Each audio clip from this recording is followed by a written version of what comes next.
I'll tell you the one idea that doesn't work to keep you warm in an emergency. It's turning on your dryer and unhooking the dryer vent. It definitely warms up the place, but it created so much moisture. There was water dripping down the walls. We were like, whoa, whose idea was this? So that's not a great idea. Don't try that idea. We tried it out for you. Subpar results. Welcome back to the Wandering Star Farmhouse.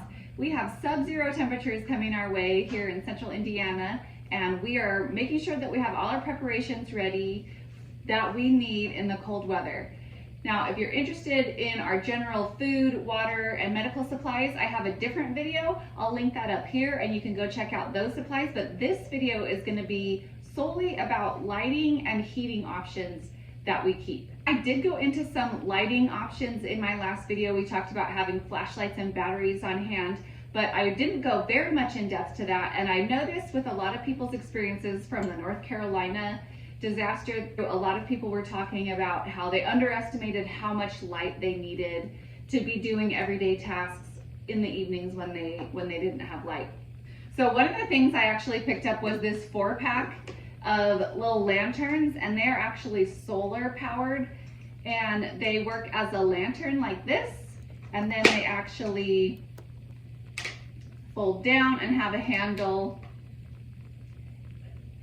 and they act as kind of a torch like that as well. And my kids have been using these and having a lot of fun with them since the late summer into the fall, and so I'm really excited about that addition. And they are rechargeable by solar, and I really like that.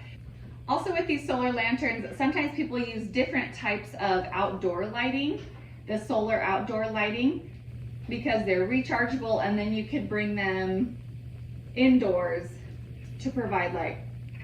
But for emergency lighting, we also keep a number of oil lamps. And this is just kind of the classic old-fashioned oil lamp, except they sell them everywhere these days. You can get these at Walmart or at the farm stores like Rural King or the hardware stores. And here's the lamp oil that goes with them. And they have a little wick in there that you light. And you adjust the wick height so that with this little knob. And then the glass shade actually helps to prevent drafts and other things from blowing out the light. So we have some of those. I actually have this kind of cool one that I found at an antique store one time, and I need to get a wick. These wicks are quite a bit thicker, so I need to get a narrower wick for this one, but that's kind of a cool old-fashioned one. And then these are kind of the emergency prepper version. These are emergency 100-hour candles, little oil lamps that's 100 hours of light in that one. So then there are just candles work fine too. We have a lot of candle varieties, everything, tapers, tea lights, votive candles, just a variety of candles is a good idea, as well as having little holders or little glass jars or things to keep them in to keep the flame safe. Placing candles in front of a mirror can help spread more light, and covering them with the hurricane shade can also prevent them from getting blown out. And then a number of ways of lighting those things. We've got matches, and we have a number of different types of lighters to light those as well. Next, I wanted to talk about heating, and there's actually 2 different types of heating that we want to talk about. First of all, how to stay warm and comfortable in your home when it's cold outside, and then also how to heat your home when you don't have any power. Those are 2 different things that are important to talk about. We have a heat pump at our home, and the fact of the matter is that when it's getting down to -4, like it's going to be this week, -25 with the wind chill, our heat pump really struggles to keep our house as warm as we would like it to be. First of all, there's a number of different options of just staying a little bit more warm. So this year, Jeremy went and got a couple of products to help seal up our home a little bit more, to insulate it a little better. We did these window insulation kits where you kind of put saran wrap over the window. And then he also found these socket sealers that you put inside your socket to prevent cold air from seeping in, because that was one thing we noticed this early winter, is that cold air was really coming in from some of those sockets. So first of all, insulating our home just a little bit more. The next thing is to keep your body warm, starting with your body. So last year, Jeremy went and bought everybody in the family a nice base layer set. So this is long johns, long underwear, thermal underwear. Everybody has a set of these to help stay a little bit more warm and toasty. And then we have our stack of blankets. A good supply of blankets is something you definitely need to get through the winter. We even have a couple of heating blankets, which just do really nice to keep you warm when you're sleeping. And then we also have some sleeping bags as well. That sleeping bags do a really good job of warming one person and keeping them nice and toasty. We've got some Sub-Zero sleeping bags and a lot of blankets. I was watching a video of Patera's recently, and she was talking about the need to have more blankets. And you think, well, I've got a blanket for everybody, that's fine. But in a situation where if you actually are out of power and you maybe don't have laundry services or something, a blanket might get soiled. So especially with kids, you never know what's gonna happen. You need to have extra blankets. And then we also have a couple of space heaters that plug into the wall and just warm up the immediate area where you are, because it's much easier to warm a smaller area than the whole house. So this is something fun that my friend and I worked on this project the other day, sewing up these little hand warmers, and they're filled with rice, and you can just put them in the microwave and warm them up, and then keep them in pockets or keep them in bed with you. They're just little reusable hand warmers. And I've thought about too, like if you had a wood stove, you could just kind of set these on top of the wood stove to warm up, and then take them around with you as well. So those are some of the supplies that we just have for like staying warm all the time, and even when we have power.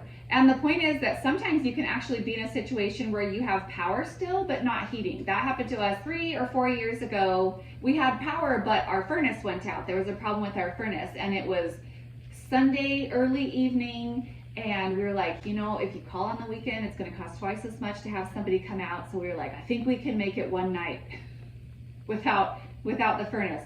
And so this is what we did. We did the space heaters and the heated blankets and the fireplace, and we stayed warm enough for that night. So that is when you might actually need some of these heating items and you still have access to power, but you don't have access to heating. Beyond just the idea of our current house having a heat pump that is, you know, not super effective. But of course, there's always that possibility that there's a situation with a bad snowstorm coming in or something where you actually lose power. And so we do have some off-grid heating solutions as well. And we're gonna start with all these same basics. Having the base layer clothing, having lots of blankets, all of those things help. But then obviously the first one's right behind me is we have a fireplace. And we spent a good amount of effort this summer making sure that we had a lot of firewood stored up this year for the winter. We don't actually have a wood lot on our property. We've got 6 acres, but it's not really, there's a little bit of trees, but it's not really wooded at all. So we have a few down trees that we have gotten, and a couple of the neighbors' trees have fallen down over the last year or two from that. They were just dead from the ash borer. And so when that happens, Jeremy's like, hey, I'll go take care of that tree for you. And so Jeremy chops those up and brings those home. And then we were camping this summer, and where we were camping at the church campground, they have a lot of trees that they're clearing, and they're like, hey, if you need any seasoned firewood, feel free to take some home. So we took home a truckload from there. And so we've been gathering up and storing a lot of wood, even though we don't have wood. There was a church down the street that actually had a tree fall down on their property, and they had it all cut up, and then they were offering it to the public for a free community service. So keep your eyes open, and you may be able to accumulate a good amount of firewood to have an emergency as well. And the other really exciting thing that we acquired this year, Jeremy's friend had a kerosene heater in his garage that he's like, I don't know, it's not anything we use. Do you think you'd be interested in it?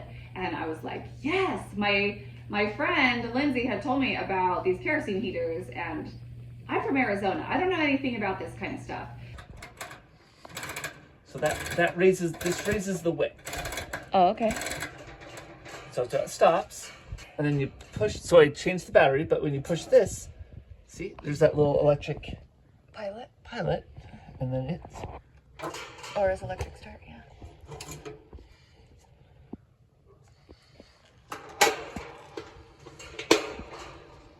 Light it outside. I'll adjust it already. We got it to right there. Mm-hmm. It runs off of kerosene, which is the same as this lamp oil here. And so it is safe to burn indoors. You can purchase canisters of the kerosene at hardware stores, or also it is available by the pump at gas stations.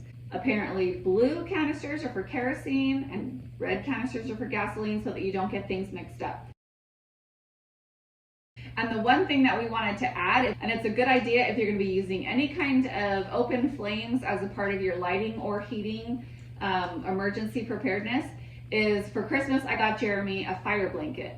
So this is an insulation blanket that is very effective at putting out a fire, and it's just something that a lot of people really recommend for fire emergency. It's less messy than a fire extinguisher. If you've ever used a fire extinguisher, we used a fire extinguisher once, and like our whole little apartment, front room and kitchen was just coated with this fine layer of dust, and we were just like vacuuming and wiping to clean it all up. It was kind of a mess.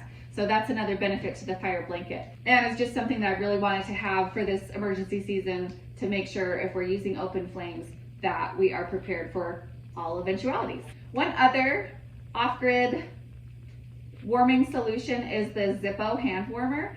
And I got this for Jeremy a couple years ago, and you just use the Zippo lighter fuel in it, and it's a catalytic converter, I guess. I don't understand everything about that, but it warms up and it keeps you warm.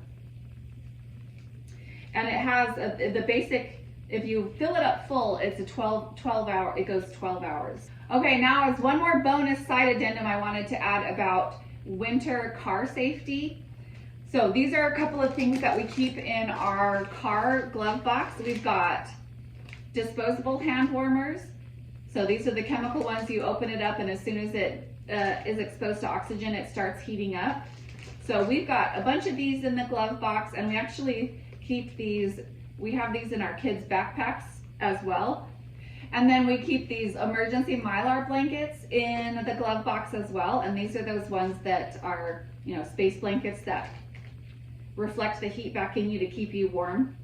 You could also, if you've got the space for it, you could store blankets or sleeping bags in your trunk as well. And the other thing about cold safety in the car in the winter is I always make sure that anytime I go out, I always take proper clothing and proper footwear. So that's for myself and also for anyone who's riding the car with me. So even if I'm just taking my toddler daughter with me to go pick up the kids from school, and she's not even going to be leaving the car the whole time we're out, I still make sure I pack her boots and her coat in case, in case there was an emergency and we broke down or something and we needed to walk to a gas station or walk somewhere, so that we have the proper clothing. Now, I know the one I've been hearing a lot about lately is the buddy heater that uses propane, and that is indoor safe as well. We don't have one of those, but that's another great option. I would love to hear any other suggestions you have for things that you use to keep warm or for emergency lighting in the winter time. We are transplants to the Midwest, and so some of this is a little bit new to us.